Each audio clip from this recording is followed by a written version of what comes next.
നമസ്കാരം. നമുക്കിപ്പോൾ ഒരു ഉഗ്രൻ കഥ കേട്ടാലോ? ഒരു ഉഗ്രൻ ഹൊറർ കഥ.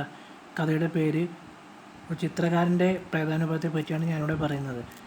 ഈ കഥ കേട്ട് കഴിഞ്ഞാൽ നിങ്ങളൊരു കാരണവശാലും അത് പുച്ഛിച്ചള്ളുകയോ ചെയ്യരുത്. അഥവാ പുച്ഛിച്ചള്ളിക്കോളൂ.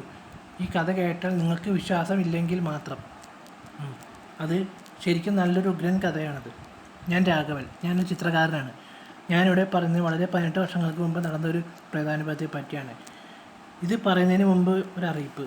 ഈ കഥയിലെ കഥയും കഥാപാത്രങ്ങളും സാങ്കല്പികമാണെന്ന് നിങ്ങളിപ്പോൾ കരുതുന്നുണ്ടാവും.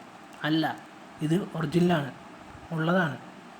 ഇത് വൈകല്യമുള്ളവരോ മാനസിക വൈകല്യമുള്ളവരോ ഭയമുള്ളവരോ കാണുവാനോ കേൾക്കുവാനോ ശ്രമിക്കരുത്. ഇതിൽ നിന്നുണ്ടാകുന്ന പ്രേതാനുഭവങ്ങൾക്ക് ഞങ്ങൾ ഉത്തരവാദികളല്ല. ഇനി കഥയിലേക്ക്.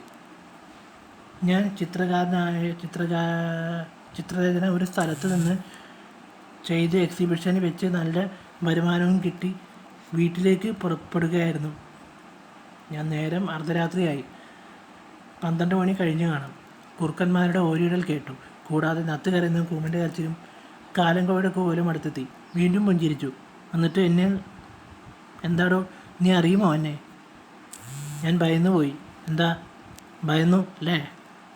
നീ ഇവിടുത്തെ ഏറ്റവും പുതിയതല്ലേ? ഞാൻ ജീവനോടെ ഓടി വീട്ടിലെത്തി. എന്നിട്ട് അമ്മയോട് കാര്യം പറഞ്ഞു. എന്നിട്ട് നേരം വെളുത്തപ്പോൾ ഞാനും അമ്മയും കൂടി അവിടുത്തെ നാട്ടുകാരോട് കാര്യം തിരക്കി. അപ്പോൾ അവർ പറഞ്ഞത് കേട്ട് ഞാൻ അക്ഷരാർത്ഥത്തിൽ ഞെട്ടിപ്പോയി. ഒരു പെൺകുട്ടി അവിടെ ഒരു മരത്തിൽ കെട്ടി തൂങ്ങി മരണപ്പെട്ടിട്ടുണ്ട്. അവളുടെ ആത്മാവ് ഇവിടെ ചുറ്റിക്കറങ്ങി നടക്കുന്നുണ്ട്. അവർ ആരെയും ഉപദ്രവിക്കുകയില്ല, ഭയപ്പെടുത്തുമെന്ന് മാത്രം.